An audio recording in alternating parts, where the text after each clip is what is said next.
Il y a un monsieur d'Afrique de l'Ouest et il y a un monsieur d'Afrique centrale. Le monsieur d'Afrique de l'Ouest,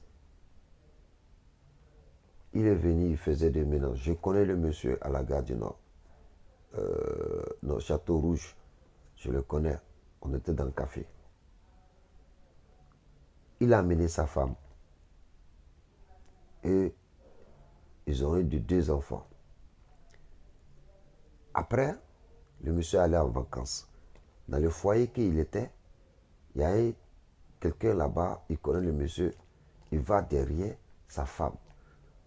Pendant que le monsieur est en vacances, quelques mois, le monsieur il quitte dans le foyer, aller coucher avec sa femme, finalement il est démélangé là-bas. Il a enceinté la femme. Le monsieur quitte en Afrique, il vient, il va chez lui, il trouve que la femme est enceinte. Et le monsieur allait au travail. Donc, la femme l'a appelé, ah, ton ami est là, hein, parce qu'il se connaît. Donc, le monsieur n'a pas venu. Le monsieur a repris le travail. Lorsque le monsieur va au travail, lui, il va derrière la dame aller coucher avec elle. C'est dans ça, un jour, le monsieur est venu, là, et trouvé que son ami il était avec sa femme. Quand le monsieur a sonné, son ami là, il sort dans les fenêtres pour descendre. Et la police passe. Ils l'ont vu, voilà quelqu'un qui descend. Et la police a arrêté. Ils ont dit non, il faut rentrer dans les fenêtres que tu as quittées là. Parce qu'il ne peut pas rentrer dans les autres fenêtres, puisqu'ils sont fermés. Donc il est rentré dedans. Derrière aussi, la porte aussi, propriétaire de la maison, il est là-bas. La femme qui vient voler là, son mari aussi est derrière. Comment il faut faire? La police est venue, ils ont cassé la maison. Le monsieur, tellement qu'il est énervé, il voulait même prendre un couteau pour égorger les gars qui allaient coucher avec sa femme. La police l'ont menotté. Ils l'ont amené. Maintenant, ils l'ont laissé de quitter dans les quartiers. Parce que comme il y avait un couteau dans sa main, ils l'ont fait quitter. Il ne faut plus, il va venir là-bas. C'est comme que c'est grave qu'on voit un couteau.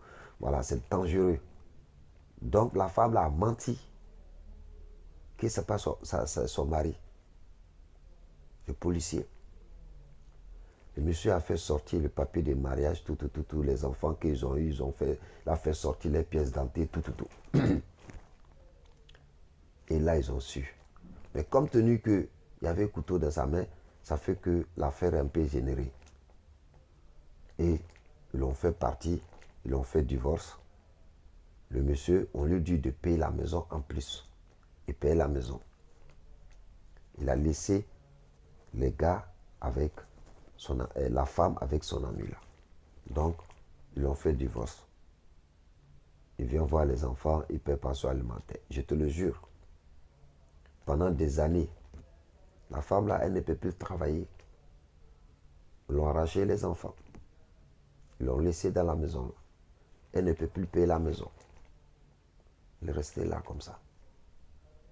Vous voyez? C'est pour dire que la vie là, tout mal qu'on fait, on va payer 6-7 heures avant d'aller chez Dieu. Parce que tu ne peux pas faire du mal à un homme qui t'a fait confiance. Si ça ne va pas, je le dis tout le temps, asseyez-vous, discutez. Qu'est-ce qui ne va pas? Essayez de dialoguer, de trouver la solution. Pour mettre tout en œuvre, en place. Là, tout va aller bien pour vous. Mais à chaque fois, tromper les maris. Alors que quand un homme va en Afrique chercher une femme, vous avez couché ensemble, tu sais comment il est. Tu arrives ici, c'est là on voit que le monsieur il est handicapé.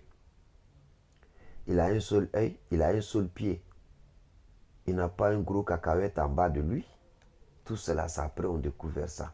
Pourtant, quand on était en Afrique là-bas, là, on ne connaît pas. Quand même tu es handicapé, même que tu vas en Afrique, tu es quitté en France pour aller en Afrique, tu veux marier une femme la plus belle de l'Afrique, elle va dire oui, j'accepte. Dès qu'elle arrive ici, elle dit que non, tu es handicapé. Pour avoir sa liberté. C'est des choses qu'on ne doit pas faire. C'est très dangereux. Pour Afrique centrale, lui, il a travaillé dur, il faisait sécurité, il a emmené sa femme et ses 3 enfants. Et les parents de la fille qui sont en France, il ne la connaît même pas, il n'a jamais envoyé 1 centime même. Ceux qui l'ont dit, il faut aller prendre un autre homme, autre couleur. Que laisser ton mari, c'est un minable, il n'a rien, il fait sécurité. Un homme qui fait sécurité, il ne peut pas s'occuper de toi, il ne peut pas payer maison pour toi. Elle aussi, elle a laissé aller prendre une autre personne, autre couleur. Ils ont affaire des enfants. Ça aussi, ça est encore au tribunal. Vous voyez. Quand les Asiatiques ils viennent avec leurs femmes, tu les vois dans les magasins, ils travaillent, les enfants travaillent, ils sont intelligents à l'école, ils parlent les langues, les dialectes de leur pays. Ici, ils parlent français, ils parlent autre langue de l'Europe, soit anglais, soit allemand, soit espagnol, ajouté sur eux. C'est ceux-là, la vie les appartient. Mais nos enfants qui ont fait là, la vie ne va jamais leur appartenir en Europe ici. Parce qu'on a subi de mauvais comportements. À cause de l'argent de la CAF, ça fait que les enfants ils sont mal éduqués. Ça, c'est des choses qu'on ne doit pas faire. Si on veut vraiment que nos enfants puissent aller demain pour briller à l'école, il faudrait qu'on reste en famille. Papa et maman, ils sont là à s'occuper de cet enfant. Il y a d'autres qui font. Moi, je vis des amis ils vivent avec leurs femmes, les enfants ils vont à l'école. Il y a d'autres qui travaillent dans les banques. Parce qu'ils ont donné une bonne éducation. L'enfant ne peut pas faire bêtises. Tous les deux travaillent. Ils n'ont pas à attendre l'allocation familiale. Les deux travaillent.